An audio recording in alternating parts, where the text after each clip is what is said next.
L'argument Rokas et Inga, un couple de jeunes Lituaniens, conduisent un van d'aide humanitaire depuis Vilnius jusqu'en Ukraine.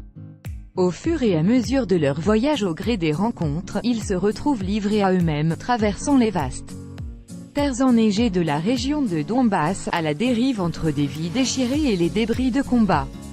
En s'approchant de la ligne de front, ils se découvrent l'un l'autre et appréhendent peu à peu la vie en temps de guerre. Notre avis, d'un tel sujet traité par Sharuna Bartas, on n'attendait ni le mélo humanitaire à la Michel Hazanavicius, le redoutable The Search, ni le document didactique que constituait sur le même thème l'Excel Maïdan de Sergueï Loznitsa. On sait que l'invasion de la Crimée par la Russie en 2013 a été à l'origine d'une guerre civile en Ukraine entre les partisans de l'indépendance et du rattachement à la Russie et les nationalistes loyalistes désireux que ce territoire reste sous le joug ukrainien. Si le documentaire de Loznitsa proposait une démarche à la Frédéric Wiseman, avec une caméra plantée sur la place de l'indépendance, mais aussi quelques cartons explicatifs faisant part des événements marquants, l'art de Bartas est tout autre, outre le fait qu'il entre dans le cadre du genre fictionnel. Les spectateurs qui ignorent les enjeux du conflit ne seront qu'à peine éclairés, à l'exception d'une discussion entre les deux protagonistes et des militaires pro-russes lors d'un contrôle. Copyright Kino Electron. D'ailleurs, Rokas et Inga semblent même à peine connaître les véritables objectifs de leur mission. Doivent-ils acheminer les denrées humanitaires aux seuls loyalistes?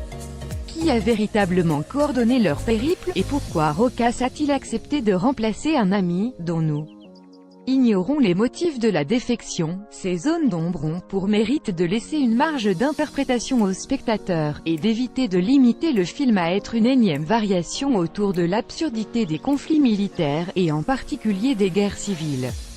Sharuna Bartas préfère filmer la quête d'un couple cherchant un sens à la vie à travers ce voyage. Ceci est surtout vrai de Rokas qui semble vouloir approcher au plus près la violence, lui qui menait en apparence une existence paisible en Lituanie. Privilégiant les gros plans au plan d'ensemble, Sharuna Bartas se propose de cerner au plus près les motivations de l'âme humaine. C'est ma façon d'essayer de percevoir les sentiments des gens, et de les faire partager. Je préfère cela au dialogue. Ce qui se passe sur les visages est important, a-t-il déclaré dans un entretien avec Jean-Michel Fredon. Copyright Kino Electron. Le résultat est audacieux et estimable, et l'on appréciera d'étonnantes ruptures de ton, comme cette soirée dans un hôtel de luxe à Kiev, en compagnie de journalistes internationaux dont une reporter française campée par Vanessa Paradis, et sous l'effet du whisky et du vin, les langues se délient et l'on y parle des souffrances de l'amour et des ravages de la mort, problématique au centre de l'œuvre de Sharuna Bartas, comme l'attestait son opus précédent, Peace to Us in Our Dreams. Pour autant, le détachement, les non-dits et les ellipses tuent toute émotion, et un ennui poli hante la projection.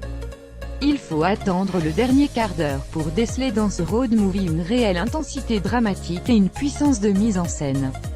Mais tel quel, cet essai mérite le détour et confirme l'intransigeance de son auteur, que l'on ne saurait accuser de caresser le public dans le sens du poil.